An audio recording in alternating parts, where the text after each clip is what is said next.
नुकताच IPL season जोमात चालू आहे. एक गोष्ट सगळ्यांच्या लक्षात आली आहे, जो पॉवर प्ले मध्ये छान खेळ करतो तो संघ जिंकण्याची शक्यता खूप चांगल्या पद्धतीने असते. तर ही अशी इम्प्रेसिव्ह स्टार्ट आपल्या मुलांच्या आयुष्यात पण द्यायची असेल तर त्या दोन गोष्टी कळायलाच हव्या.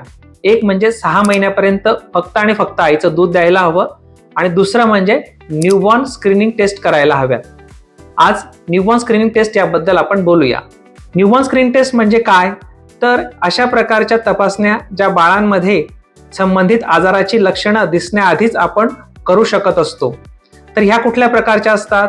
तर त्यामध्ये येतात हिअरिंग टेस्ट म्हणजे ऐकू येण्याची OAE टेस्ट, नंतर व्हिजन टेस्ट म्हणजे दिसण्याची तपासणी, तसेच थायरॉइड आणि त्यासोबतच काही जेनेटिक आजारांच्या तपासण्या सुद्धा आपण करू शकत असतो.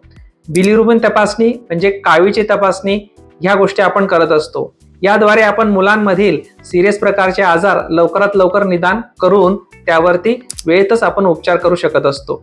त्यासोबतच दोन गोष्टी सुद्धा अत्यंत महत्त्वाच्या, त्या म्हणजे ग्रोथ मॉनिटरिंग आणि डेव्हलपमेंटल मॉनिटरिंग.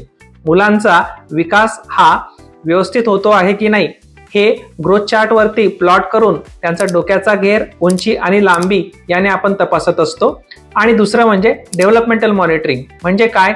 मुलांचा विकास साथी क्षेत्रांमध्ये योग्य दिशेने होत आहे का याचा वेळोवेळी आढावा घेत राहणं. तर निश्चितच आपल्या बाळांच्या ह्या न्यूबॉर्न स्क्रीनिंग टेस्ट केलेल्या आहेत का आणि डेव्हलपमेंटल आणि ग्रोथ मॉनिटरिंग आपण नियमित करत आहोत का याची आपण खात्री लवकरात लवकर करून घ्यावी. धन्यवाद.